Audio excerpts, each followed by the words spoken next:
Bonjour à toutes et à tous, la Colombie tremble. Qu'est-ce qu'il faut en retenir? La Colombie vit au rythme de manifestations et d'émeutes depuis une dizaine de jours suite à une réforme fiscale qui ne passe pas. Eh bien, je pense que nous sommes face à la première révolte du Covid. Le premier pays à s'être révolté contre le lockdown, les restrictions, eh bien, à mon avis, c'est la Colombie. Pourquoi?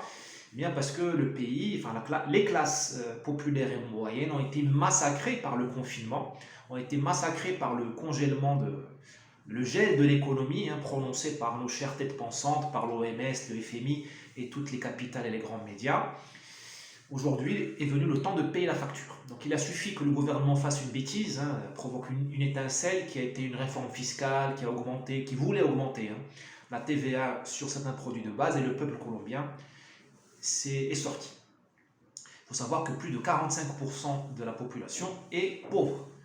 Et le Covid a largement empiré ces situations. Cela explique le caractère d'inflammation généralisée de la Colombie. Cela explique les 5 premiers jours. Cali, Medellín, Bogota, Santa Marta, tout le monde est sorti dans la rue. Les riches, pas les riches, mais les classes moyennes et les classes populaires. Maintenant, ça se résume à Cali. Et Cali, c'est une ville spéciale. Donc, depuis les 5 derniers jours, c'est Cali qui pose problème, pas le reste du pays.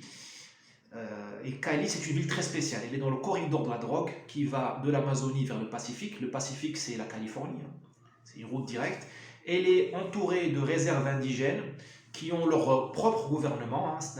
Il y a un code pénal spécial pour les réserves indigènes. Ce sont des espèces de mini-républiques indépendantes et qui sont elles-mêmes pénétrées par la gangrène du narcotrafic.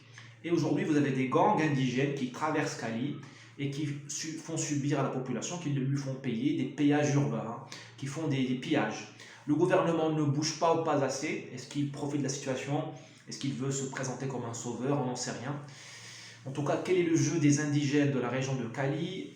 C'est ça ce qu'il faut comprendre aujourd'hui, et c'est ça qu'il faut expliquer pour savoir comment ça va se finir. Merci, à plus tard.